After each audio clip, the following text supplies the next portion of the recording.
Alors, est-ce qu'on entend comme ça jusqu'au fond? Eh bien, chers amis, je suis très content d'être là pour partager ces questions.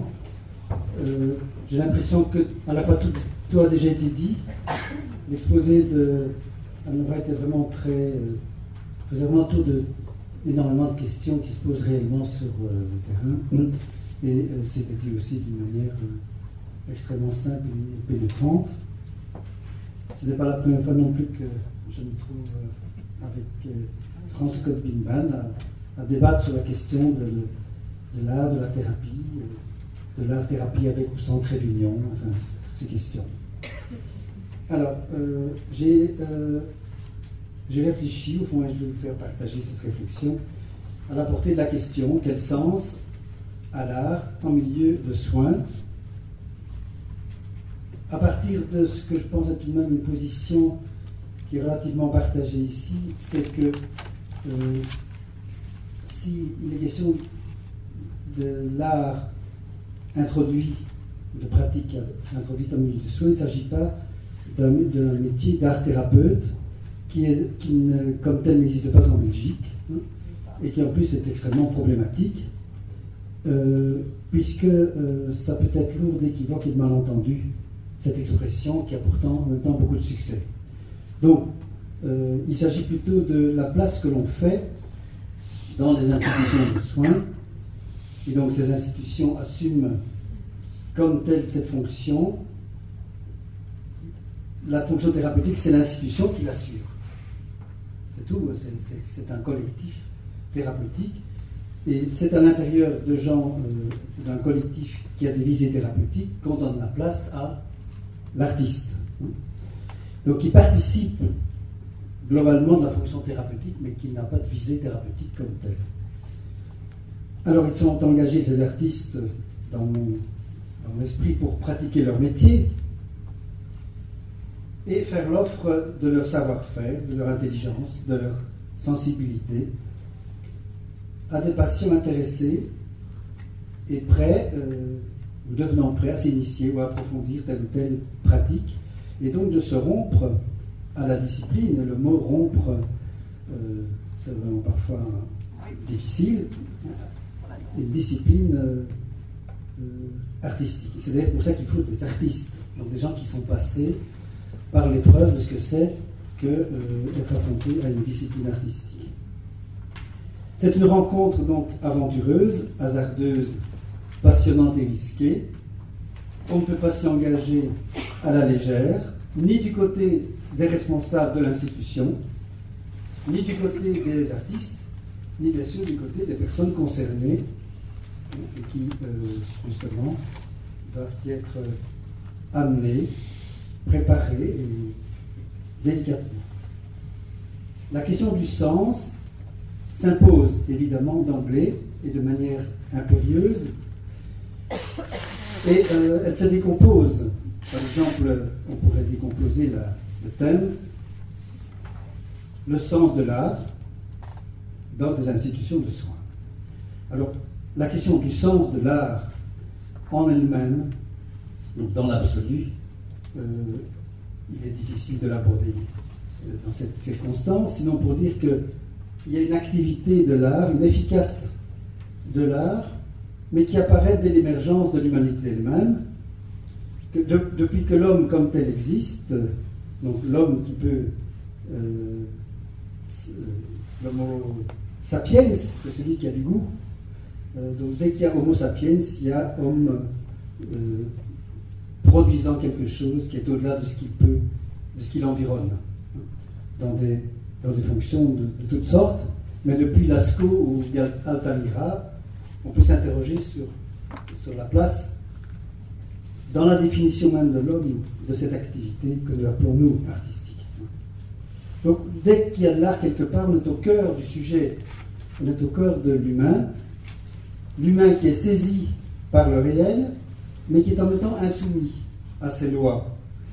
Des rêveurs, joueurs, ne se satisfaisant jamais de ce qui est, mais inquiets de ce qui sera, soucieux de ce qui pourrait être. L'art ne décrit pas ce qui est, mais ce qui pourrait être.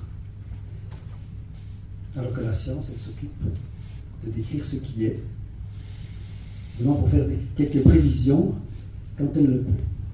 Si l'on ajoute, selon le thème de la journée, le sens de l'art en milieu de soins, il faut s'attendre à ce que l'existence même d'une activité artistique vienne apporter quelque chose d'autre. C'est le peintre Braque, j'aime faire cette citation, qui a dit « La science rassure, l'art trouble ». Je crois que je pourrais m'arrêter là. C'est le propos du peintre. Donc, l'activité artistique introduite dans l'institution apporte le trouble, le rêve, l'angoisse, un peu de désordre, peut-être, mais inséparable peut-être d'un autre ordre, d'un bien-être, pourquoi pas. Donner à des artistes une place pour faire exister cette inapaisable et nécessaire soif de liberté, soif d'autre chose, est un acte extrêmement risqué. C'est un acte éthique, mais aussi politique, et qui n'est pas sans effet profond sur l'action thérapeutique elle-même, et qui d'ailleurs traduit, lorsqu'il y a des artistes dans une institution psychiatrique, ça dit quelque chose de la manière dont cette institution conçoit elle-même ses visées, ses objectifs et sa conception de la thérapie. Donc dis-moi quel artiste tu invites et je te dirai qui tu es. Il y a quelques années, au moment où on commençait à percevoir et à apprécier la présence active d'artistes en milieu psychiatrique, on ne se doutait pas de tout ce que cette présence pouvait soulever comme question, comme problème, comme difficulté. C'est ce que m'ont enseigné de nombreux échanges avec des responsables d'institutions à tous les niveaux, des équipes, des patients, des artistes. Et donc tout ce que je peux dire aujourd'hui, c'est l'effet de nombreuses rencontres avec les différents concernés par la question.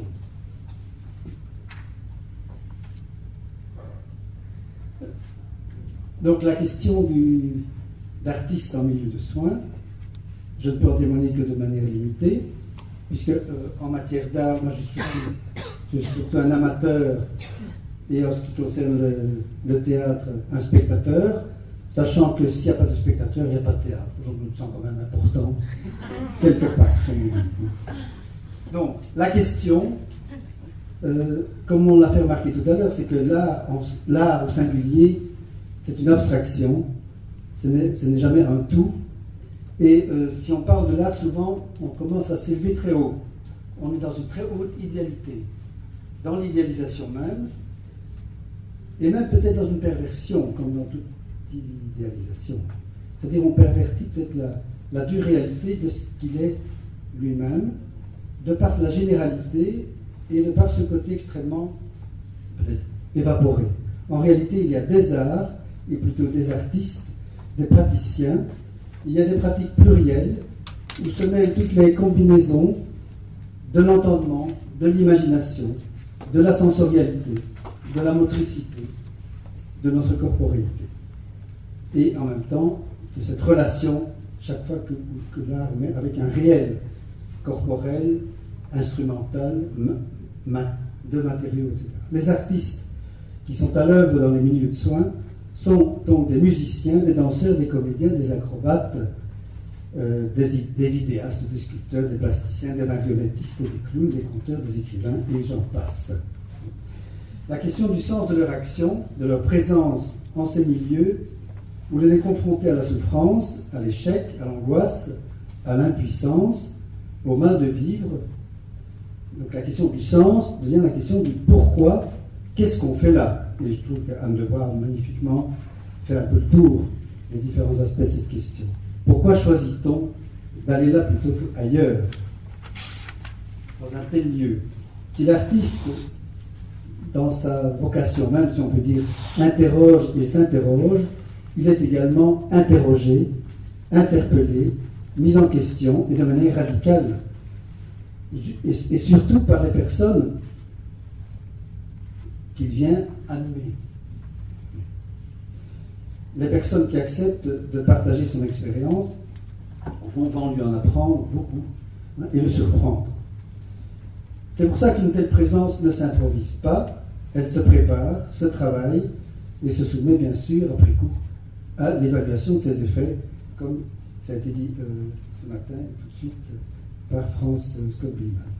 Alors moi-même, qui suis-je pour venir vous parler de tout ça? À partir de quelle expérience j'en suis venu à m'intéresser à ces pratiques? Eh bien d'abord, c'est la fréquentation des artisans du théâtre, puisque j'ai travaillé pendant 40 ans au Centre d'études théâtrales à Louvain-la-Neuve, où j'ai rencontré tous les artisans du théâtre, donc pas seulement des acteurs, mais des metteurs en scène, des écrivains, des costumiers, tout ce que vous voulez, tous ceux qui participent de près ou de loin à la création théâtrale, et c'est ce qui m'a donné aussi une idée beaucoup plus concrète et corporelle du travail théâtral comme quelque chose qui est un collectif toujours. On pense toujours que faire du théâtre, c'est jouer devant d'autres, c'est l'acteur. Non, le théâtre, c'est une expérience éminemment collective, hein, et qui d'ailleurs, comme je le disais tout à l'heure, n'existe pas sans la présence de celui à qui il s'adresse, et qui donne une sanction positive ou négative à ce qui est proposé, à ce qui est risqué, mis en avant dans la présentation. Et donc ça a été une très grande école pour moi de me demander, mais qu'est-ce qui est efficace? Quand est-ce que ça marche? Quand est-ce que ça ne marche pas, hein, cette activité théâtrale? Et aussi d'avoir aussi le bonheur de rencontrer des étudiants de toute provenance culturelle, d'Afrique, d'Amérique du Sud, même d'Asie, était quelque chose d'important. Ça, c'est la première source pour moi de rencontres pratiques. C'est également d'avoir travaillé en psychiatrie, et dans une psychiatrie qui se voulait sociale, donc au centre de guidance de l'Université catholique de Louvain, et où les séminaires, les formations, les intervisions multiprofessionnelles permettaient notamment de voir comment les jeunes psychiatres, par exemple, les jeunes assistants sociaux, s'affrontaient à des techniques nouvelles. Et ce qui m'a mis sur le chemin d'écrire quelque chose dans ce petit livre qui s'appelle Art et thérapie, liaison dangereuse, c'est une expérience clé qui était déterminante, où j'avais en supervision un jeune psychiatre qui travaillait dans un service de psychiatrie et dont le patron avait décidé de faire des journées portes ouvertes tout venant pour voir la bonne psychiatrie qu'on pratiquait dans l'hôpital, hein, et qui avait été chargé par ce patron de s'occuper d'un adolescent avec qui personne n'arrivait à quelque chose. Et lui, il disait, comme il s'intéressait à l'art, au dessin, il a dit, je vais le faire dessiner. Et cet adolescent venait régulièrement, lui apportait des dessins, dessinait avec lui, sans jamais qu'il dise un mot. Mais enfin, voilà, il se passait quelque chose, il m'en parlait. Et puis alors, le jour de cette journée portes ouvertes, le psychiatre, sachant qu'il y avait cette production de dessins, il disait, on va mettre ces dessins, donc voilà, comme ça les gens verront ce que nous faisons avec nos schizophrènes. Et l'adolescent, il m'a prévenu de tout ça, parce que tout ça s'est fait sans lui, apercevant dans les couloirs ses dessins, s'est jeté par la fenêtre, et donc s'est suicidé. Alors voilà pourquoi j'ai parlé de liaison dangereuse entre l'art et la thérapie. C'est ce qui m'a inquiété beaucoup sur le côté apprenti sorcier peut-être, ou absolument irréfléchi de ce qu'on touche de l'aide d'un être humain quand on le met en rapport avec cette part inconnue de lui-même qui apparaît dans le dessin, dans un geste, dans un mouvement. L'art touche au plus intime. Et donc nous sommes terriblement indiscrets en faisant de l'animation artiste en milieu de soins. Peut-être beaucoup plus que le personnel soignant. C'est donc un sérieux avertissement à ceux qui pensent que pousser à la créativité, pousser à l'expression, ça ne peut faire que du bien. Cette expérience-là et quelques autres, moins tragiques, mais m'ouvrait à la dimension plus obscure, plus secrète, mais aussi plus réelle de ce qu'on remue quand on touche à cette question une pratique artistique, est quelque chose de douloureux. Et le recours aux techniques, aux modes de faire et aux matières de l'art sont bien nécessaires. Et ce qui m'a aussi appris quelque chose, c'est que l'art, en tant qu'il est une discipline, un travail, l'idée de travail est très fréquente chez les artistes. Ils travaillent, pas, ils ne savent plus travailler. Donc c'est que c'est une mise au travail qui demande énormément d'énergie, mais qui est une chose exigeante. Et que c'est ça qui est proposé. C'est pas faire de l'animation joyeuse ou de l'occupation. Quand on propose une pratique artistique, c'est pour ça qu'il faut être l'artiste lui-même, et pas des gens qui se sont formés en quelques week-ends pour faire qui ont des trucs d'animateurs. C'est tout à fait autre chose. L'artiste, il a subi une école sur lui-même. Il a appris des choses de la matière elle-même qu'il traite, qu'il travaille, qu'il le travaille. Et c'est ça, cette expérience-là, qu'il peut proposer aux autres comme une initiation. Et donc, c'est l'art en tant que tel, comme pratique, qui est le seul thérapeute imaginaire. Il n'y a pas d'art thérapeute.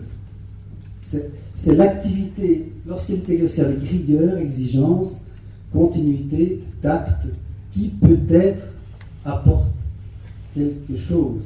Mais ça peut apporter aussi parfois beaucoup d'angoisse et pas du tout du bien-être. Et ça, c'est difficile parfois à faire entendre, parce que les gens parlent de créativité, expressivité, tout ça. Je pense que ce n'est pas ça du tout. Et donc, on n'évite pas la dimension que nous appelons en analyse de l'inconscient, c'est-à-dire de ce que nous ne savons pas de nous-mêmes et qui nous agit. Et l'artiste, comme tout thérapeute d'ailleurs, il ne sait pas ce qu'il fait, ce qu'il produit sur l'autre. Et donc il fait confiance à l'autre que ça va lui revenir ce qu'il fait, ce qu'il sait, ce qu'il ne sait pas. Ce n'est pas du tout le rapport pédagogique de celui qui sait et qui, au nom de ce savoir, transmet quelque chose. Dans l'art, il y a quelque chose qu'on ne sait pas, et donc l'inconscient était beaucoup plus actif encore que dans des cadres, par exemple, pédagogiques. Également la notion de transfert, France en a parlé tout à l'heure, le transfert et le contre-transfert, c'est-à-dire qu'il y a se livrer à quelqu'un d'autre, et je pense que justement l'idée de contre-transfert, c'est que c'est mutuel. Le thérapeute de celui qui s'offre pour aider l'autre, pour être thérapeute, il est aussi offert aux puissances de son patient que dans l'autre sens. Sauf qu'on a l'impression qu'il y a quand même une asymétrie. Il y a beaucoup d'asymétrie sur beaucoup de points, mais il y a un point sur lequel il n'y en a pas, c'est qu'on est d'un inconscient avec un autre. Alors, c'est aussi un réel, cela. Et si l'on demande à l'analyste futur de faire une analyse personnelle, on ne demande pas aux artistes de faire une psychanalyse personnelle, on leur demande d'être des artistes. C'est-à-dire d'essayer de soumettre à ce travail qu'impose la discipline artistique. On leur demande aussi d'être des gens pour qui l'être humain importe au plus haut point et qui, de par leur histoire, peuvent être sensibles. Mais on ne leur demande pas d'être des psychanalystes. Et peut-être un programme un peu lourd, thérapeute, tout ce que vous avez dit, je trouvais que c'était beaucoup demandé à des artistes. Mais j'ai peut-être mal compris. Donc là, oui. Donc cette expérience de l'analyse, qui est encore mon quotidien, m'aide beaucoup à voir ce qu'on ne sait pas qu'on fait et qu'on apprend seulement de l'autre dans le retour de ce que nous disons ou ne disons pas. Il y a aussi la rencontre de l'art brut, donc de tout ce que Dubuffet a fait pour créer le musée de l'art brut à Lausanne, de toute l'œuvre, le côté éditorial qu'il a créé, et puis de Michel Thévos qui a pris le relais, et cette idée de Thévos qui était très radical, que la thérapie adapte, alors que l'art désadapte.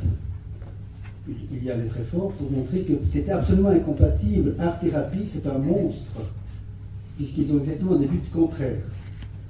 Bon, on pourra aussi en discuter. Mais donc ça met en opposition avec les ergothérapeutes, par exemple, ou avec les psychiatres qui parlaient de psychopathologie de l'expression. Et donc tous nos débats avec Jean-Pierre Klein, Jean Joustra et beaucoup d'autres pendant toutes ces années. comment éviter, et c'est ça l'idée peut-être contestable de l'art-thérapie, comment éviter d'instrumenter les ressorts et les puissances propres à l'activité artistique elle-même pour la mettre au service d'autre chose qu'elle-même, que cette pratique. Alors il y a aussi dans l'histoire récente, la création d'un groupe de réflexion qui s'appelait Intervalle, et qui était un espace de rencontre entre des artistes et des thérapeutes, et où régulièrement, en tout cas une fois par mois, on invitait des gens qui animaient des groupes du travail d'artistes dans des milieux de soins à témoigner de ce qu'ils faisaient, et qui a donné lieu alors à tout un séminaire de réflexion sur ce que c'est cette fameuse efficacité symbolique dont on a parlé tout à l'heure. Qu'est-ce que c'est que ce pouvoir qu'on attribue à l'art et qui fait qu'on lui demande de venir aussi participer à un projet thérapeutique d'hôpital ou d'institution.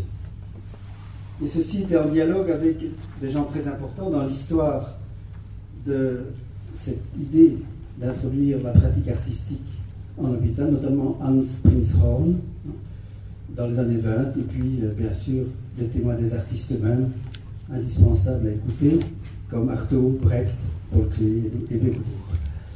Alors, de toutes ces rencontres, naît quelques convictions tout de même. C'est que, je répète toujours la même chose, une pratique artistique a un pouvoir spécifique. Et c'est évidemment pour ça que peindre, sculpter, modeler, chanter, danser, c'est pas pareil. Ça mobilise d'autres potentialités de l'être humain, même si il peut y avoir des points de rencontre, des appuis mutuels d'une pratique sur l'autre. Mais ce qu'on apprend, c'est que le matériau dicte sa loi. J'ai fait tout de même un peu de modelage, et la terre, eh bien, ne se laisse pas faire n'importe comment. Et les sculptures qui explosent dans le four, c'est pas drôle du tout. Donc il y a toute une prudence, un apprivoisement du matériau qui en effet dicte aussi sa loi. Alors voilà, ce sont quelques réflexions liées à un parcours.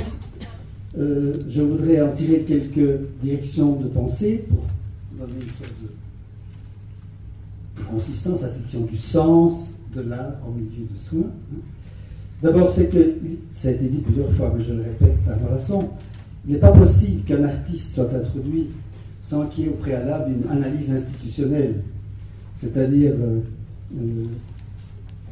qu'il puisse définir ce qu'il fait, ce qu'il va faire, qu'il puisse entendre ce qu'on veut de lui, la place qu'on veut bien lui accorder, les horaires, les locaux, les rapports avec les autres soins, etc. Donc c'est vraiment une analyse de qu'est-ce que l'institution veut bien offrir comme place. Et une place, c'est parfois un local qui va servir la demi-heure d'après pour faire d'autres choses. Hein. Des entretiens de famille, qu'il faut évacuer tout. Et puis, il y a des institutions qui n'ont pas de beaux locaux, magnifiques locaux, pour faire des séances de pratique artistique. Donc tout ça doit être pensé, réfléchi, les conditions, le contrat, les limites de temps, etc. Et c'est pour ça que l'institution, évidemment, c'est le lieu d'un pouvoir, un pouvoir qui parfois est au service de certains objectifs, certaines réalisations, mais qui montre qu'il y a une dimension politique. Là où l'art se balade, il y a du politique. Il y a bien sûr aussi de l'éthique, puisqu'il s'agit des questions de la liberté. Alors, qu'est-ce que c'est les limites de la liberté? Quelle liberté donne-t-on à un artiste? Quelle liberté donne-t-on aux patients? Qu'est-ce qu'ils peuvent en faire? J'avais un ami qui n'est plus un ami, mais qui avait été faire de l'animation en prison et qui avait proposé aux prisonniers Marassa de Peter Weiss, donc de retrouver cette Marassa, donc c'est Sade qui animait les gens de l'asile de Bicêtre pendant la Révolution française. Il trouvait que c'était la chose qu'il fallait, donc que les fous fassent les fous et qu'ils fassent la révolution, quoi, hein. Et puis il ne s'est pas rendu compte de la tromperie que ça introduisait d'une fausse libération. Et donc on l'a gentiment remercié à cause de la perturbation qu'il avait apportée, là où il croyait amener un souffle de liberté à l'intérieur d'une prison. Il n'avait pas réfléchi à ce que c'était qu'une prison. Lui, il pouvait rentrer chez lui le soir. Voilà. Un petit détail. Hein. Alors, il faut évidemment aussi que l'artiste soit prêt à observer les effets imprévus, mais également les soignants, les responsables de l'institution. C'est imprévisible ce que ça va produire. D'introduire, disons, l'art en milieu de soins. Et là, je crois qu'on a très bien parlé, on a vraiment fait le tour des rivalités territoriales, des patients. Hein. Vous allez vous amuser, nous on travaille, enfin toutes ces questions. Elle en a fait un tour de manière extrêmement délicate, mais en même temps extrêmement pénétrante. Également la question du secret. Je parlais de l'intimité, on touche à de l'intime. L'intime, c'est pas nécessairement le secret, c'est quelque chose qui se répète. Un secret. Également le confidentiel. À qui appartient ce qui est fait, à qui appartient l'œuvre, les objets, qu'est-ce qu'on en fait. Donc, question quand même du destin d'un atelier et de tous les objets qui s'y multiplient au fil des années. Un jour, j'étais à un hôpital brésilien, à Rio de Janeiro, il y avait, dans un hôpital, il y avait des milliers de dessins qu'une psychiatre jungienne avait créé dans l'idée de faire de la peinture en hôpital. Il y avait des milliers, dans une cave, des milliers de dessins triés, classés, que personne n'allait voir, qui étaient là, pour toujours. Trace de tous ceux qui y étaient passés. Donc cette question du privé, du public, de l'intérieur, de l'extérieur, du passage de l'un à l'autre, de ce qui se dit, de ce qui ne se dit pas, de ce qui se dit, de ce qui est montré, parfois de ce qui est vendu. Voilà. Alors vous voyez à quelle incroyable responsabilité on prend de tous les côtés lorsqu'on introduit l'art en milieu de soins. Et donc c'est cette dimension-là que je voulais essentiellement souligner, parce que l'art agit, il a une action propre, c'est la dimension pragmatique du sens. Le sens, c'est aussi comment ça agit, et pas seulement quelle signification ça peut avoir. Un professeur d'académie de peinture me disait « Oh, moi, ça m'agace, les gens, ils viennent dans mon académie, et quand je leur demande pourquoi vous venez, dans une académie de peinture et de dessin, ah, mais je voudrais pouvoir m'exprimer. » Ça l'agaçait incroyablement. S'exprimer. Moi, quand je peins pour exprimer quelque chose, pas pour me exprimer. Il y a donc une double dimension que je pense qu'il faut toujours réfléchir quand on parle des effets, de comment cela agit. C'est bien sûr la dimension cathartique que France a soulevée et qui, déjà chez Aristote, a deux aspects. Il y a la catharsis qu'il a développée dans l'idée de la tragédie. La tragédie provoque une catharsis des passions, de la pitié et de la crainte, de la terreur et de la crainte. Donc le théâtre a le pouvoir de susciter ces passions, de faire voir jusqu'où elles peuvent mener, donc d'apaiser ces passions, de les traiter. Donc la tragédie, une sorte de traitement collectif des passions les plus radicales qui nous affrontent à la souffrance, et à la mort et à la solitude. Également, il y a une catharsis musicale qui est pour Aristote, qui était plus populaire parce qu'elle est accessible à tout le monde. C'est le côté soulageant et apaisant de la musique, et qui est une catharsis plutôt d'apaisement. Alors que la tragédie, pour lui, elle est aussi inquiétante, même si au bout du compte, il faut que ça finisse par un jugement des dieux qui en principe rétablit l'ordre. Et puis à la dimension symbolique, France a parlé de cet extraordinaire concept de Lévi-Strauss, l'efficacité symbolique, qui vient d'ailleurs d'une description d'un chaman qui aide une jeune femme qui n'arrive pas à accoucher comme il faut. Et le chaman vient remplacer la sage-femme et ne fait que chanter, danser devant elle, et captivant dans son récit son attention et son angoisse étant petit à petit symbolisée par son chant, elle accouche. Et donc l'efficacité symbolique, c'est sans y toucher, hein, sans toucher au cœur, on peut produire de grands effets. Mais alors l'efficacité symbolique, dit Lévi-Strauss, c'est parce que pour que ça marche, il faut que la société dans laquelle existe le chamanisme soutienne que c'est comme ça qu'on peut faire appel à un chaman dans certains cas désespérés, par exemple d'accouchement. Donc il y a une croyance collective. Il faut aussi que lui-même croie dans le pouvoir de sa technique. Et il faut bien sûr que le patient, la parturiente, croit au pouvoir du chaman. Et donc c'est un triangle de croyances réunis dans une constellation qui crée le champ de gravitation qui produit l'efficacité symbolique. Et là, on voit la notion de tiers. Il faut 3 pôles pour que ça marche. Et donc, les symboles sont toujours ternaires, si vous voulez, à triple dimension. Voilà.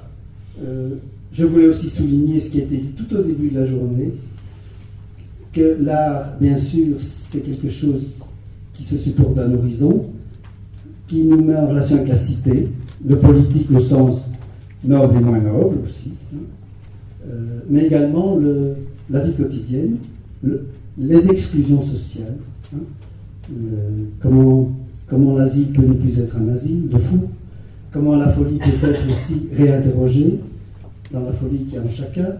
Donc cette dimension démocratique, cette dimension de la démocratie, et pour laquelle je salue bien sûr Culture et Démocratie d'avoir pris l'initiative de nous réunir.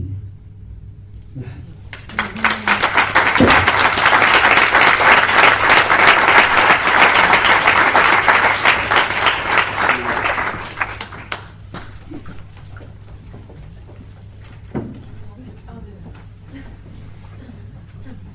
C'est à vous quand même.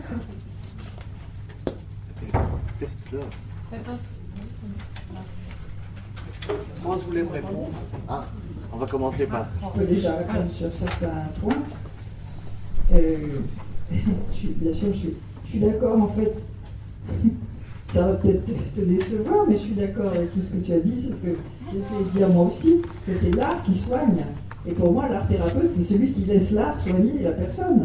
D'accord. C'est ça. ben oui, je crois que moi aussi, je suis de plus en plus mal à l'aise avec ce terme parce que je vois qu'il y a une telle prévention, parce que, qui est bien sûr la faute de beaucoup d'art thérapeutes, mais bon, c'est comme ça. La psychanalyse a mauvaise presse parce qu'il y a beaucoup de psychanalystes qui se sont mal comportés. Et l'art thérapeute est souvent quelqu'un qui va se servir de l'art pour interpréter les productions du patient, dans lequel il fait plein de projections personnelles évidemment, en oubliant que ce qui soigne c'est l'art.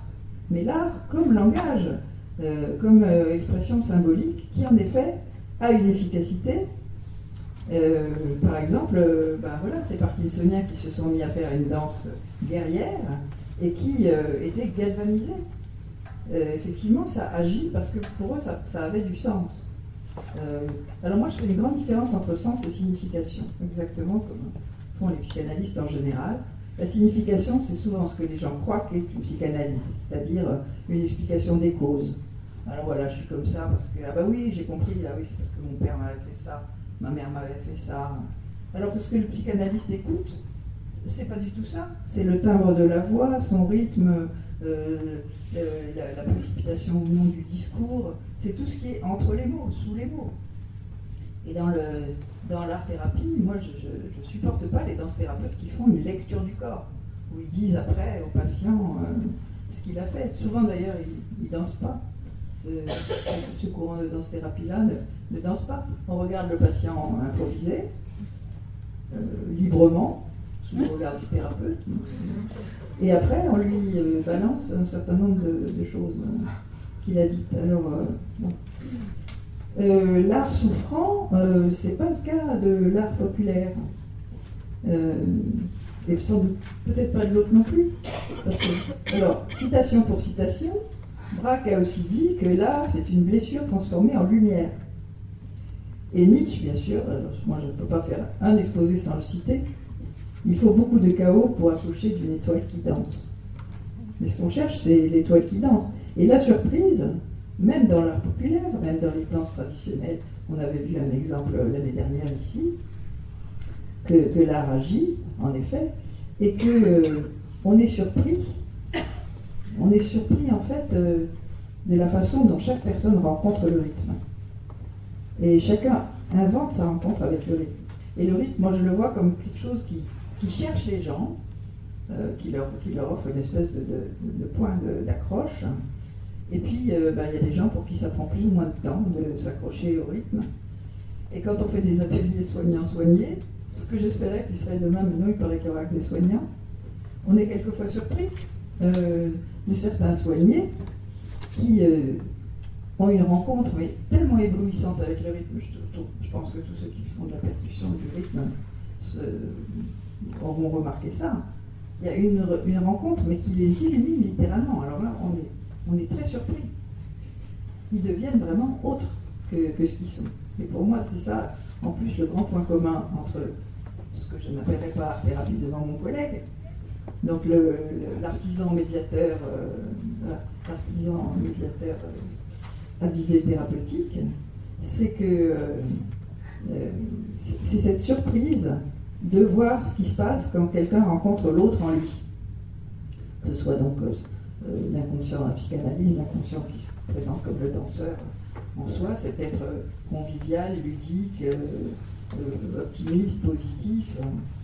Et c'est forcément à partir d'une souffrance, puisque toutes ces pratiques rythmées sont en fait du fort d'art, c'est-à-dire le jeu de la bobine, que l'enfant a fait pour surmonter le traumatisme de l'absence de la mère. Donc je crois qu'on est en fait d'accord sur tout. J'ai beau chercher... Non mais c'était la liste de tout ce qu'un artiste doit être. Ben oui, mais quand il intervient... Attends, c'était lié au milieu du soin, ce que j'ai dit. Oui. Eh bien oui, je pense qu'il doit être artiste, animateur, pédagogue, mais pédagogue ne cherchant pas qu'à enseigner de l'art, et thérapeute parce qu'il sait qu'il offre un langage symbolique à des gens qui souvent n'en ont pas d'autres d'ailleurs. Parce que c'est à l'itinéraire, je veux dire, c'est pas des choses qui doivent... Il ne doit pas avoir tout ça avec les... Et alors seulement on peut l'engager. Non, pas les garanties. Non, mais il a on tout risque ça. Quand même. Il doit aussi évoluer. Il a tout ça, mais avec des... Par contre, être clair sur le transfert et contre-transfert, on n'a pas besoin. Je pense que si on fait 2-3 séances avec Madame Dubras, comment ça s'appelle, voilà, on n'a pas besoin quand même d'avoir fait toute une psychanalyse. Et de toute façon, chacun sait qu'il y en a qui ont fait 15 ans de psychanalyse et qui sont toujours aussi projectifs. Et d'autres, des artistes qui n'ont rien fait, qui sont juste dans leur relation. C'est Monsieur Jourdain. Mais tu veux absolument qu'on ait un désaccord alors. Non, mais ce matin, on avait fait un excellent exercice. Alors il fallait des pour et des contre pour dialectiser un peu le débat. Oui, ben oui. Ce n'est pas de l'hostilité. C'est la dialectique. Est-ce qu'il y a des questions? Voilà.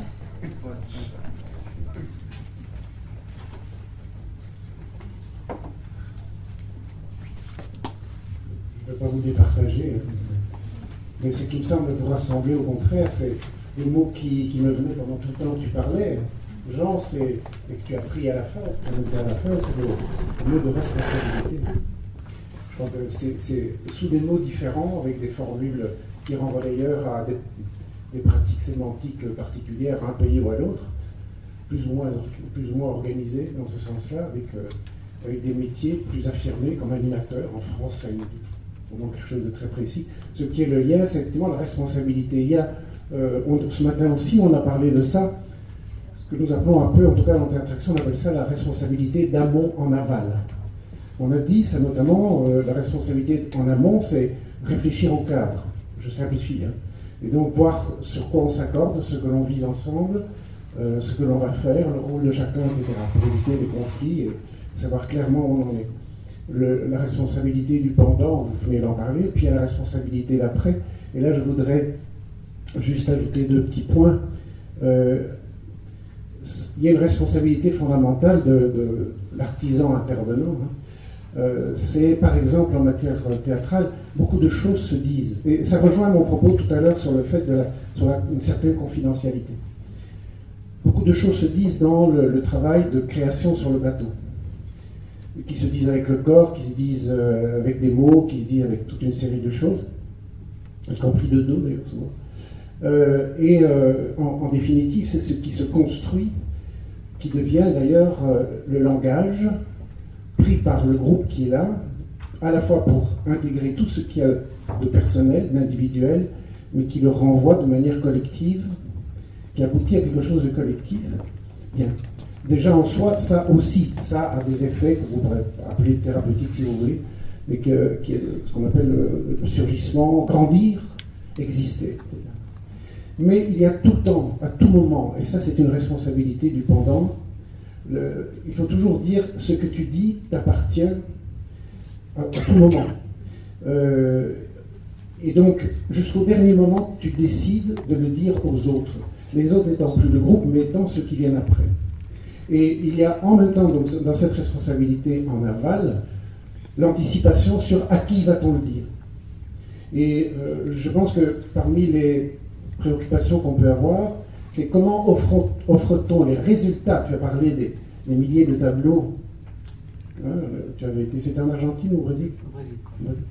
Et, mais à qui décide-t-on de les montrer? À qui le groupe décide? C'est lui qui décide à qui le montrer.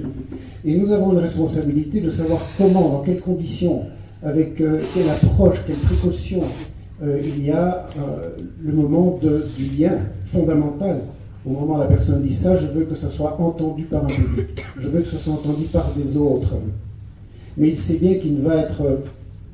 Ce moment-là ne va être qu'un moment de monstration, en quelque sorte. C'est le résultat de tout un processus. Ça fait partie du processus. Et cette décision de non seulement de s'être dit, d'avoir trouvé un langage commun, et ensuite de le dire aux autres, ce sont des étapes d'un processus de responsabilité énorme, y compris sur l'après et l'après de l'après. Et dans toujours cette notion justement de l'après, on oublie souvent ceux qui viennent après. Or, il y a un lien énorme entre, à cause de l'expression artistique, il y a un lien énorme entre ce qui est dit, ceux qui le disent et ceux qui entendent ou qui voient, enfin, peu importe. Même quand ils viennent voir des tableaux, on ne sait même pas qu'ils sont venus voir des tableaux. Lorsqu'il y a un travail de même type, mais cette fois-ci en prison, à Lantin, il n'y a pas tellement longtemps, ce sont donc des prisonniers qui sont sur scène, on va les voir dans la prison. Ça a été tout un travail de création de même type. Et ensuite, à l'issue du spectacle, il y a les prisonniers posent des questions et les gens posent des questions. C'est surtout les gens qui posent des questions, sauf à la fin. La dernière question, qui était posée par un des acteurs, prisonnier, mais acteur, et créateur. Il dit, mais je veux bien vous poser une question. Vous nous posez plein de questions là, mais pourquoi êtes-vous là? Qu'est-ce qui vous intéresse à venir voir des prisonniers faire du théâtre? Il y a eu un moment de silence. Parce qu'évidemment, la réponse appartenait à chacun, pourquoi je suis venu, etc. Mais c'était une question qu'il posait de manière très profonde. Pourquoi tout d'un coup, parce que je suis prisonnier et que je fais du théâtre, cela devient-il intéressant? C'était ça la question. En quoi est-ce que je vous intéresse? C'est le prisonnier qui fait du théâtre, c'est le théâtre que je fais, c'est ce que j'ai dit à travers le théâtre, c'est ce que j'ai décidé de vous dire à travers... Oui, c'est très énorme. Et ça aussi, il faut savoir le gérer, l'anticiper, le préparer avec les gens. Bien. Je ne sais pas si ça ajoute. En même temps, c'est bien que l'Église, c'est l'Église.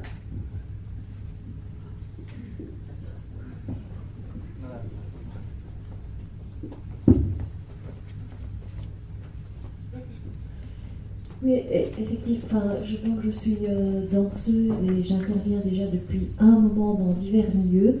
Le milieu hospitalier, je le connais très bien avec un autre métier que celui de danseuse. Je suis plutôt dans des projets avec les enfants de la rue, les enfants dans le cadre du placement et le travail avec les parents et les enfants.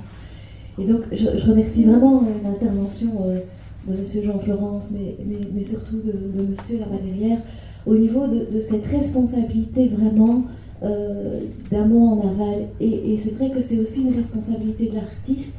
Je pense que c'est là où l'artiste est peut-être un peu autre chose que l'artiste quand il intervient dans un milieu, c'est cette anticipation.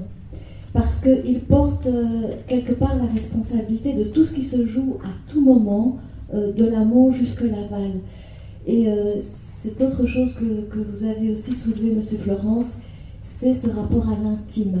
Et c'est vrai que l'intime, finalement, tant qu'il n'est pas révélé dans un cadre privilégié, ça reste quand même de l'ordre du secret, du privé. Et l'intime, quelque part, je choisis à un moment donné et dans quel cadre je vais partager cet intime. Et donc moi, ce qui m'interpelle encore très fort aujourd'hui, dans l'art qui touche à l'intime, c'est dans ce comment se révèle cet intime.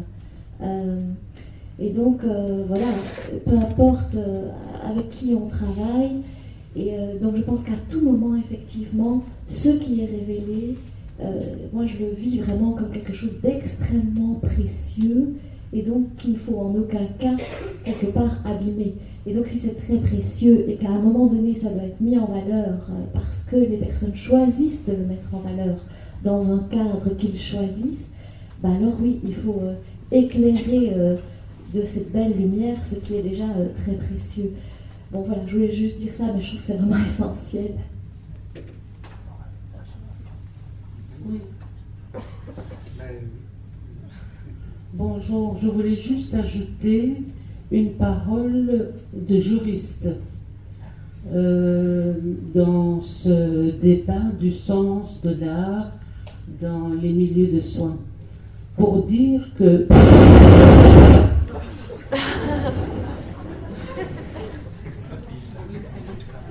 Alors, on va changer.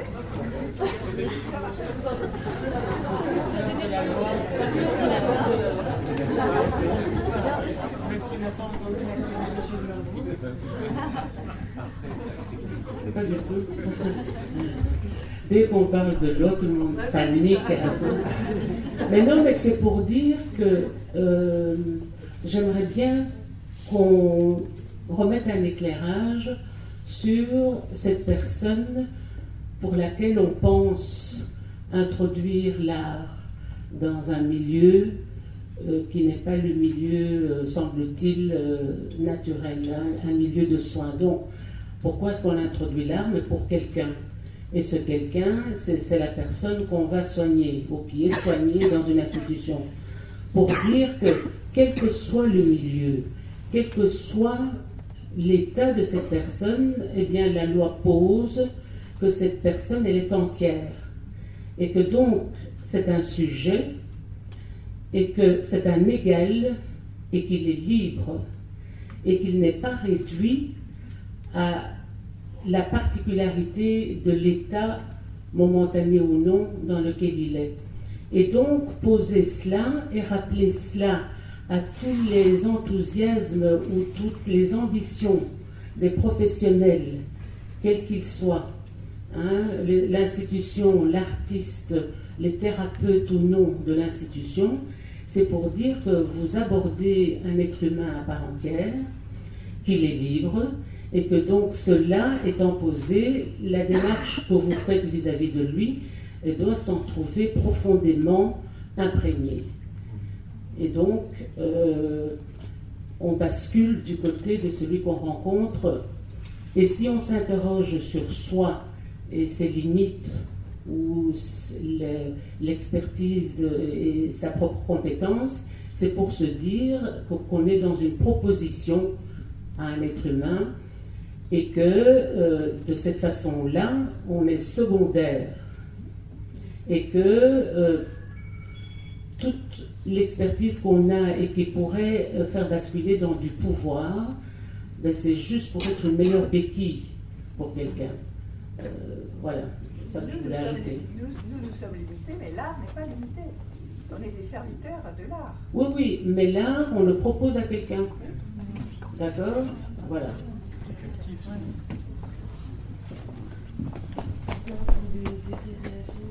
Non, moi je trouve que tout le monde parle. Vous dites, hein, parce qu'avec un micro, on va faire ce qu'on peut. C'est peut-être un peu dans la continuité de ce qui vient d'être dit, que depuis un moment j'ai envie d'intervenir sur ce qui me paraît, sur ce qu'on évoque de la difficulté d'injonction.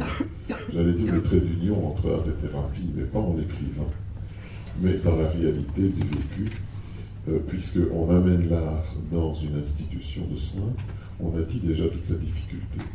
on ne peut pas passer sur cette difficulté. Parce qu'au cœur de cette difficulté, un patient se déchire. Je crois que vous avez cité ces phrases, vous avez parlé de l'art qui trouble, l'art qui désadapte. Je crois qu'on est exactement devant la question du processus dionysiaque. La fonction dionysiaque, une fonction essentielle pour l'humain, c'est plonger dans la dissolution pour aller y puiser des énergies nouvelles.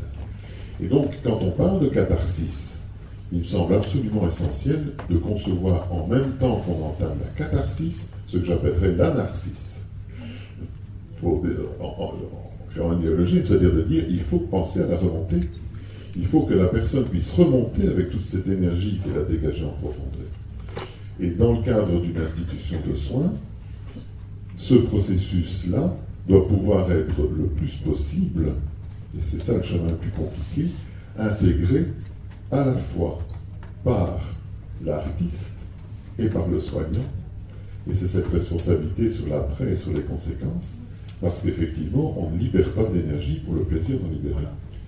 Et la question fondamentale est de savoir, et je l'ai vécu encore dans un atelier plus tard qu'hier, sur cette scène d'ailleurs, où quelqu'un, à un moment donné, se trouve, je passe les détails, se trouve amené à entrer pour le jeu, consigne de jeu, dans l'expression de la peur. Je passe les détails. Mais tout à coup, un gouffre s'ouvre. Et c'est la vraie peur profonde de la personne qui l'envahit. Et on se trouve à ce moment-là devant un événement, je me trouve en tant qu'animateur devant cet événement.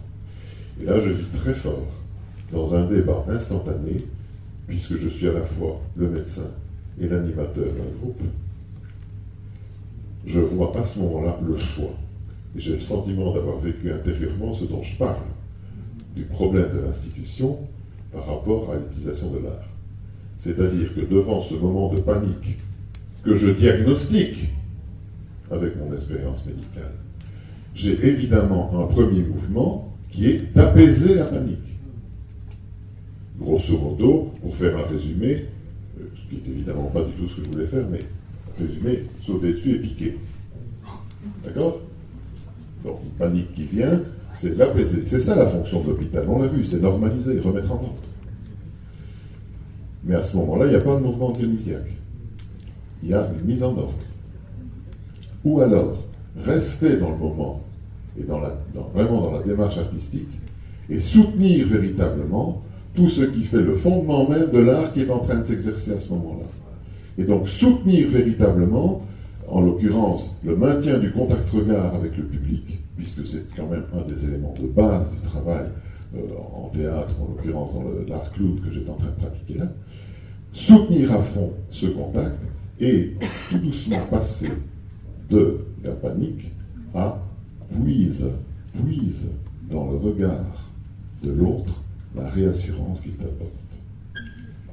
Et où petit à petit, de façon extraordinaire, ce qui en fait fait la source même de la réussite d'un spectacle d'artiste, c'est quand le contact est vraiment bien établi, eh bien, cette perception de véritables canaux énergétiques qui transfusent dans cette personne qui était au bord de la perte de contrôle, hein, transfuse littéralement petit à petit cette réassurance. Et à ce moment-là, la personne, après coup, me parle, la personne s'est réassurée complètement, et je la voyais vraiment se remplir d'énergie nouvelle. Et je crois que là, on est dans la différence entre ce qui aurait été apaisé et ce qui est véritablement traverser l'expérience initiale, traverser la dilution nécessaire, parce qu'elle a traversé à ce moment-là quelque chose d'une très vieille peur, mais cette fois-ci dans un partage avec son public. Et quelque chose qui a donc modifié le statut de cette peur définitivement. Et quand cette personne après mettait des mots sur son expérience, elle me disait, mais il n'aurait pas fallu me donner la peur. Je dis, si j'avais demandé de jouer la réassurance, on aurait eu un semblant, un mime de réassurance. Ce que tu nous as donné, c'était réellement de la réassurance. Parce que tu avais traversé. Là, c'est un peu ce que je voulais dire de ce mouvement trouble. Et dans dans la démarche, je crois que c'est exactement ce qui se joue de l'insécurité profonde de la proposition artistique dans une institution de soins. Est-ce que, quoi qu'il arrive, l'institution va comprendre, sentir qu'elle est responsable de cette fonction dionysiaque qui est finalement l'essence même de la thérapeutique, et qu'elle pourra apporter finalement le retour, la reconstruction progressive. Le retour, c'est l'apollinien. La remontée, c'est un nouvel ordre, qui n'est plus jamais l'ancien. Voilà. Et Au-delà de... Pour peu qu'on laisse L'idée le de temps. traverser vraiment c'est très juste. Mais pour peu qu'on laisse le temps à ce travail de se faire. Et là, c'est une grande question aussi. Alors, moi, je ne travaille pas dans le théâtre, mais la réassurance, est-ce qu'elle ne peut pas être aussi dans le rôle qu'il est en train de jouer? Parce que le processus dionysiaque, oui, il peut partir de la souffrance pour aller donc vers la lumière, mais c'est pas... C'était un atelier théâtre dont vous parlez, c'est pas dans le rôle qu'il C'est un atelier clos, on est dans la préparation, mais de toute façon, la réassurance est bienvenue de cela. Ah, parce que vous parlez du regard du public. Oui, mais c'est bien dans le fait que cette personne a pu se tenir en étant soutenue dans la règle du jeu. Ah, voilà, c'est ça. Elle a joué, Donc, c'est elle a le vraiment langage accepté d'entrer dedans, mais ce qu'il y a, c'est qu'il avait vraiment fallu que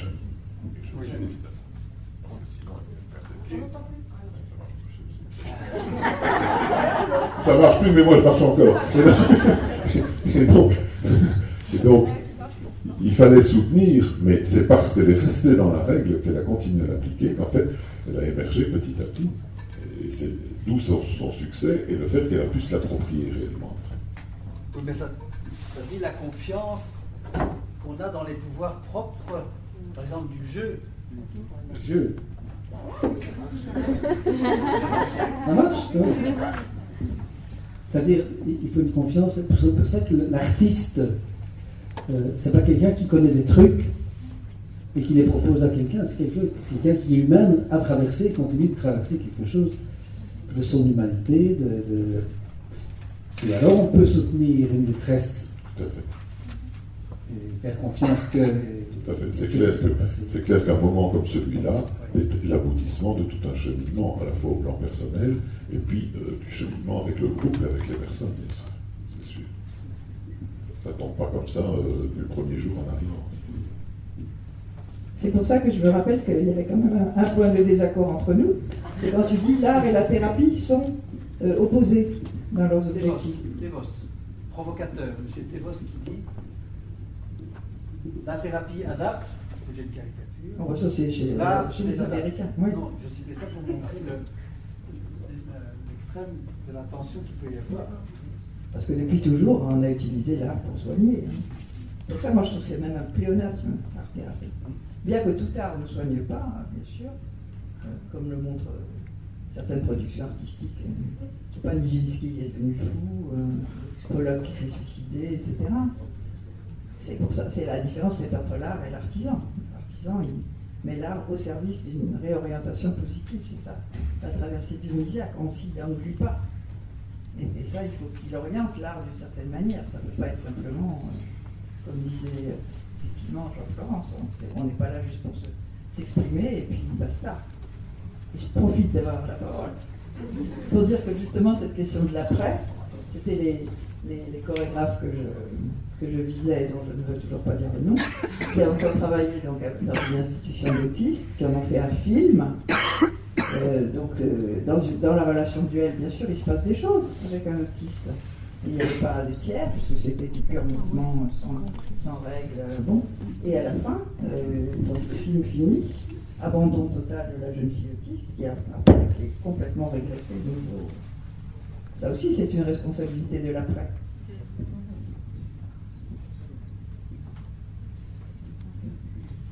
Est-ce qu'il y a une dernière...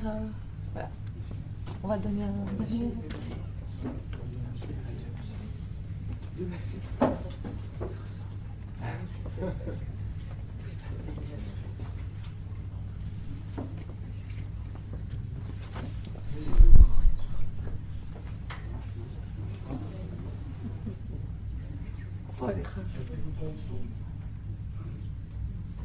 Ça marche. machin. Voilà, oui, comment? Donc je suis toujours un peu embêté avec cette histoire d'art et d'art-thérapie, etc. Ça fait 15 ans que j'ai une pratique et c'est vrai que je ne dis pas que je suis art-thérapeute, je dis que je suis intervenant en art-thérapie, parce que mon statut n'existe pas, etc. Et du coup, c'est vrai que depuis maintenant quelques années, je vois l'effet du travail, je le sens venir, et je vois l'effet sur l'effet des propositions. Alors je me rends bien compte que c'est pas moi qui soigne, que c'est ce que fait le participant, la personne qui participe, c'est elle-même qui fait son travail. Le soin arrive de surcroît, bon, ça c'est évident. Mais du coup, je suis toujours embêté avec cette manière de couper les cheveux en quatre, et puis finalement pas avancer beaucoup avec cette question. Et moi, il me venait là j'étais intervenu à la source avec Gérard Carouste dans les tout premiers ateliers dans l'heure. Et là aussi, c'était un endroit où il ne fallait absolument pas que l'art soit de l'art-thérapie. Et ce que je comprends très bien, c'est l'insertion sociale, pourquoi pas que ce ne soit pas l'art-thérapie à cet endroit-là. Et en fait, un artiste est intervenu, donc je peux le citer parce que je pense qu'il est capable de l'assumer, c'est Marc Couturier, qui est un artiste conceptuel, et qui, donc je suis arrivé après lui, et derrière son passage, c'est quelqu'un qui fait des formes très très fines, dorées à leur fin, et le but c'est que ces formes ne soient pas visibles. Et je dormais d'ailleurs dans une des salles qui était préparée pour l'exposition, je dormais dans une salle où il y avait ces propositions qui sont tout à fait intéressantes, hein, des espèces comme des hélices très très fines et dorées à leur fin qu'on ne voit pas. Donc il joue avec ça. Alors c'est aussi quelqu'un qui se présentait à midi avec des lunettes de soleil, en contact avec des enfants en difficulté d'insertion sociale, des gamins qui ont des situations très très violentes.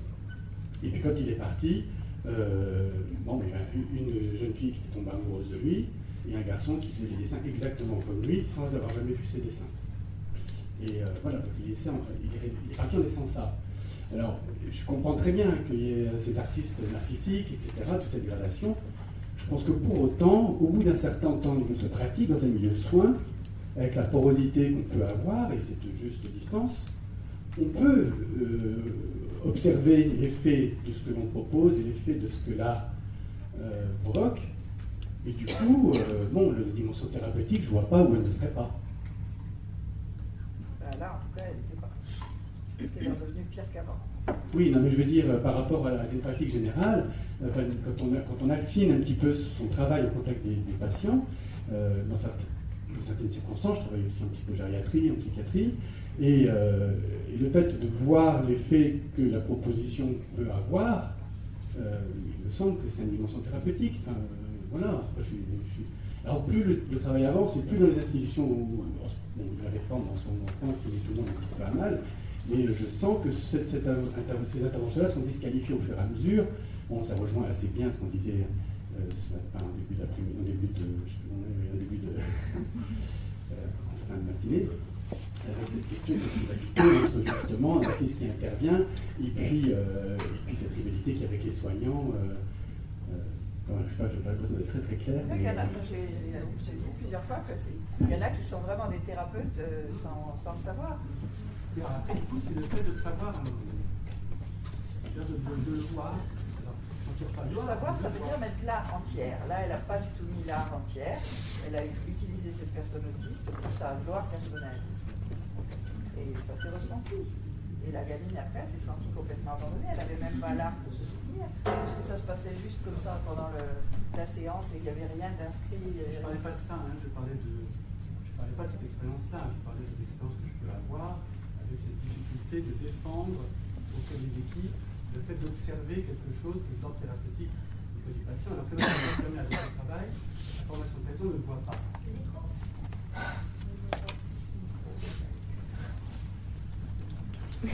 Ce serait quand même étonnant que dans la vie de l'institution, après les séances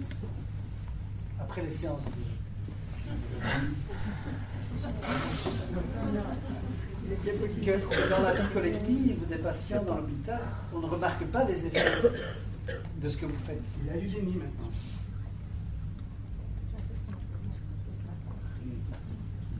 C'est quoi votre technique?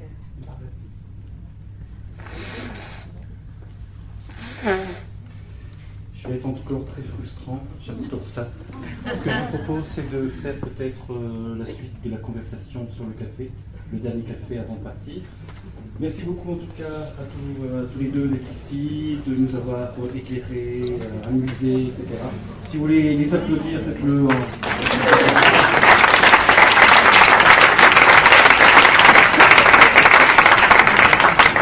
Alors, d'une façon très très pratique, il y a maintenant un petit café qui vous attend si vous le souhaitez. Je vais me remettre dans la conduite de la camionnette pour faire des lifts pour les trains de Bruxelles et les trains de Moucron, Lille, etc. Merci à ceux que je ne verrai pas demain d'être venus aujourd'hui. Puis je pense qu'on a... Donc demain à 9h ici dans la joie et la bonne humeur. Voilà, et puis merci en tout cas, très bonne journée, faites beaucoup de bêtises et à demain. Merci.